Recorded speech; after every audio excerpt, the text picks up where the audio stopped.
Hey, this is Marc Goldberg from Marc Vlogs Watches, and I've got a letter from Bangladesh. It's an email, and I'm going to read this email in just a moment, but you too can email me for advice, and I'll stick my email address right here, and it'll also be in the description of this video. Also, please join me on Instagram. I am Chicago_dog_trainer on Instagram, and I respond to direct messages there. And but also follow me on that Instagram. And hey, I'll put my address so you can send me a hat or a t-shirt or something from your company swag, and I'll give you a shout out. So take a look in the description for all the different ways and things that we can do together as a group. Okay, before we move any further, we should get one little thing out of the way, and that is the quick fist watch check. And here she is.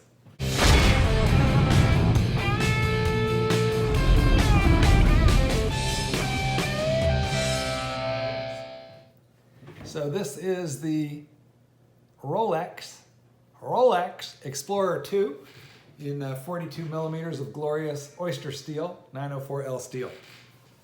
Okay, Tufik Alam writes from Bangladesh, "Hey Mr. Goldberg, take my regards. I'm Tufik from Bangladesh. Big fan of your channel and always loved your opinion and suggestions regarding watches. I just need your advice regarding my watch purchase. With the same amount of money, which of the options will be better?" And then he presents me with two options that apparently in his country, the money will be the same either way. But the options are different. Option number one would be a brand new ceramic Submariner. Here's the Rolex Submariner, the most iconic dive watch ever. Paired with an Omega Speedmaster Moonwatch. Both those new. That's number one on the combo meal deal. And then combo value meal number two would consist of a brand new Rolex GMT Batman. Here's a quick look at the Batman, and it's really quite lovely. Mine is shown in this picture right here. And gosh, I tell you what, I wouldn't trade this watch for anything. Batman paired with an Omega Seamaster Diver, the 300-meter ceramic one. So first things first. Let's talk first about if I were deciding between a Submariner and a GMT Batman. That's the most important part of this equation. And what I would say is, given that choice, Batman. All day, every day, you want the Batman. The reason is that although the Submariner is scarce right now, it's nowhere near as scarce as the Batman. People in this country and in Europe are going fairly nutty trying to get their hands on the Batman. There is a giant premium on the Batman, $2,000, $2,500 over MSRP. So if you can get a Batman at suggested retail through an authorized dealer anywhere in your part of the world, do it. Not that I suggest you flip it, but if you were going to flip it, you could do so rapidly and for great profit. So not only that, but the watches are similar. The Submariner and the Batman are kind of similar in the sense that they both have the same dimensions. They both have the super case and the maxi dial. The GMT Batman has got the added advantage of a GMT function and that cool bezel with the two colors in it, so the black and the blue. So I definitely would gravitate towards the Batman in that matchup. Now, don't get me wrong, the Submariner is an amazing watch. It's a beautiful watch, and you won't ever be sorry if you were to buy a Submariner.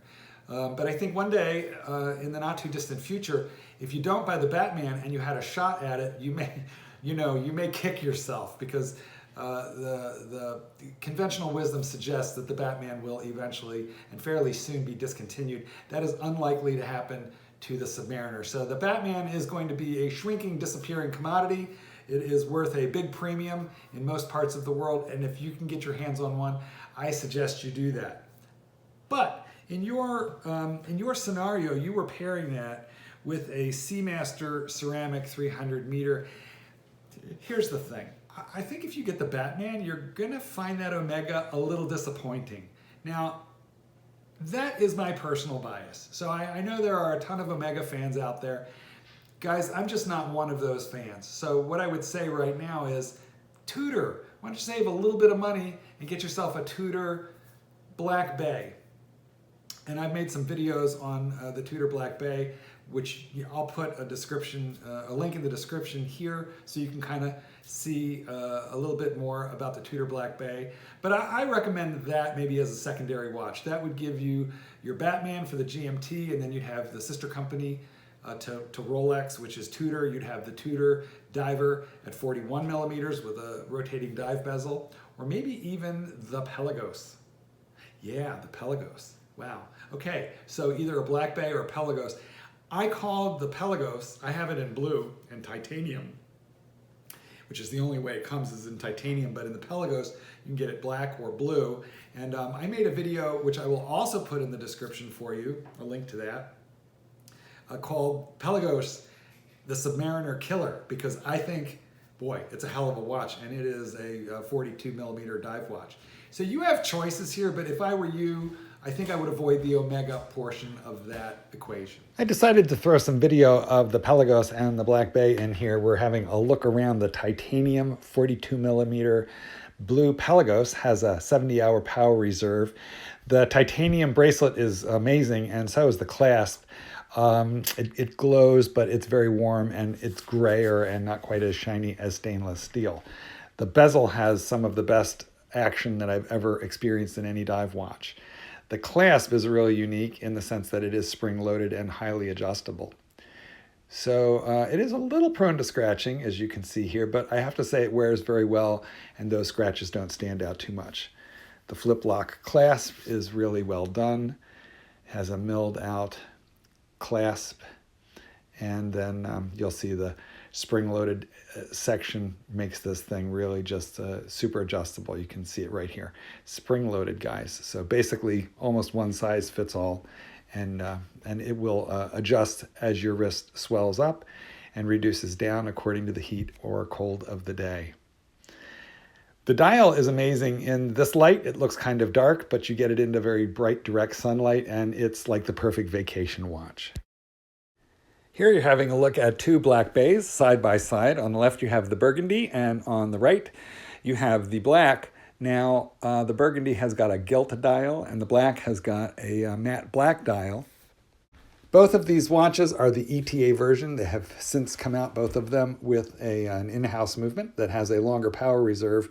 But I really like that little smiley face, that curved text on the dial of each of them, and the ETA version doesn't have that. So anyway, I think one of these watches, either one of these Black Bays or that Pelagos in either blue or black, might be a better suggestion than either of those Omegas. Now, I gotta confess, I'm a little biased on this matter. What do you guys think in terms of what would be the best thing to match up with a BLNR in this budget or price range?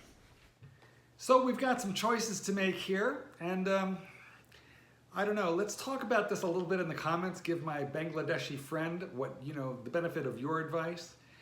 If you're an Omega fan and you think I'm crazy that he should be buying that Omega Seamaster, let me know that in the comments. But quite frankly, these days I'm not a big fan of Omega. Okay, I could barely tell you why.